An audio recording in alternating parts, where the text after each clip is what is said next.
शर्मा जी बड़े बेचैन थे।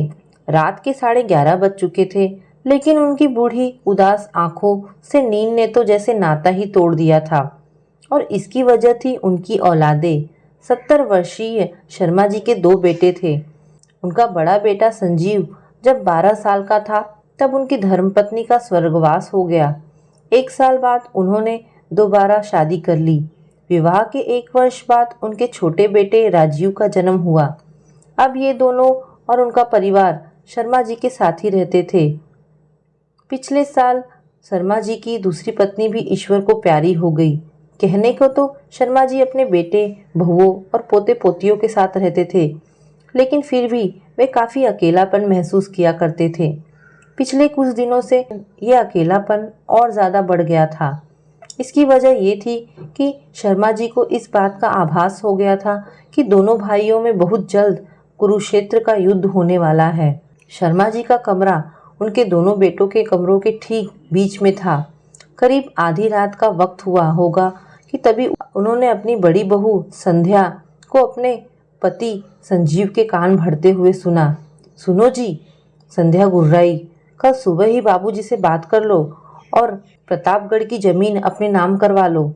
देवर जी और मधु भी उस जमीन पर नज़र गड़ाए बैठे हैं। आप तो 1-2 साल में रिटायर हो जाओगे, फिर हमारी बिटिया राशि के लिए दहेज कहाँ से आएगा?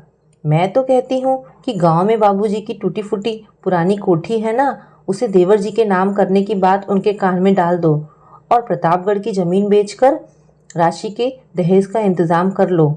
देवर जी हैं तो आपके सौतेले भाई ही। हाँ, चाहे कितना भी प्यार कर लो, सौतेला रहता है हमेशा सौतेला ही। अपना खून अपना होता है। आप सिर्फ अपनी बेटी और उसके भविष्य की चिंता करो। संजीव ने संध्या की बात पर रजामंदी की मुहर लगाई और खर्राटे भरने लगा। शर्मा जी का दिल जोरों से धड़कने लगा। उन्होंने करवट बदली तो अपनी छोटी बहू मधु को राजीव के कान में फुसफुसाते हुए सुना।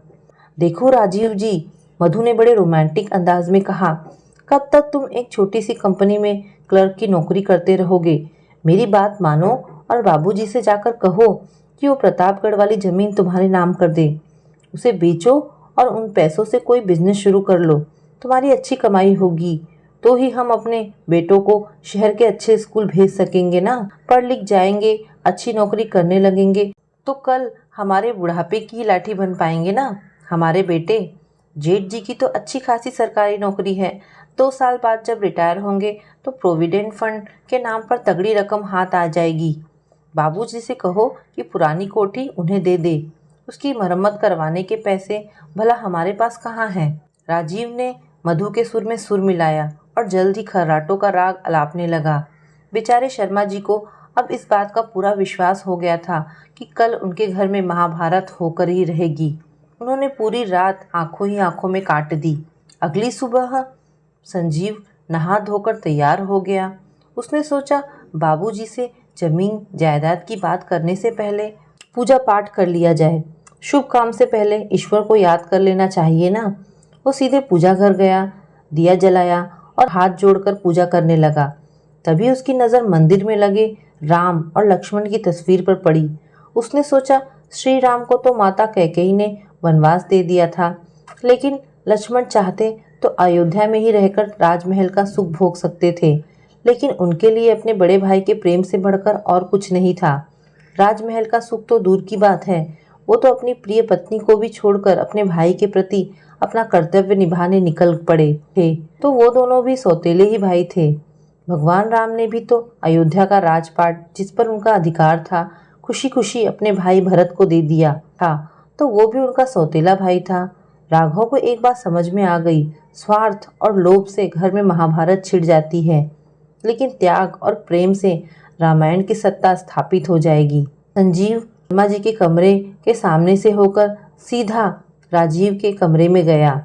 शर्मा जी समझ गए कि कुरुक्षेत्र के युद्ध का बिगुल बज गया है। उनकी बेचैनी बढ़ गई और वे पसीने से तर गए।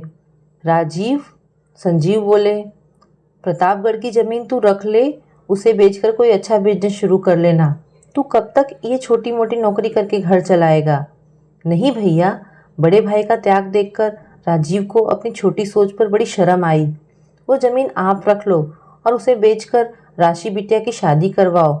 मैं अपने बिजनेस के लिए कहीं और से उधार ले लूँगा। चल पगले, अपनी ज़मीन होते हुए तुझे पैसे उधार लेने की क्या ज़रूरत है? संजीव ने राजीव को डांटा।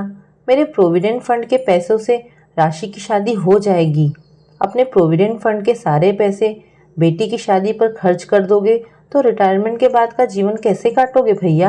राजीव परेशान हो गया। आपका तो कोई बेटा भी नहीं है जो बुढ़ापे में आपका सहारा बने। तू एक काम कर, जमीन बेचकर बिजनेस शुरू कर। संजीव ने थोड़ा सोचकर एक उपाय ढूंढ निकाला। जब तेरा बिजनेस चल पड़े तो उन पैसों से राशि की शादी करवाना। राशि क्या तेरी बेटी नहीं है? और रही बात मेरे बुढ़ापे की लाठी की, तो उसके लिए तेरे ईशान और अयांश है ना, वो दोनों क्या मेरे बेटे नहीं हैं? भैया, ये बात सुनकर राजीव की आंखें भर आई। संजीव ने राजीव को गले से लगा लिया। पास के कमरे में शर्मा जी अपने बेटों की सारी बातें सुन रहे थे। उन्होंने अपने आंसू पोंछे, चादर तानी और चैन की नींद सो गए। घर में महाभारत छिड़ने के डर से वो पिछली रात ठीक से सो नहीं पाए थे, पर उन्हें कहाँ पता था कि महाभारत के बदले घर में रामायण शुरू हो जाएगी। तो दोस्तों, ये कहानी आपको कैसी लगी?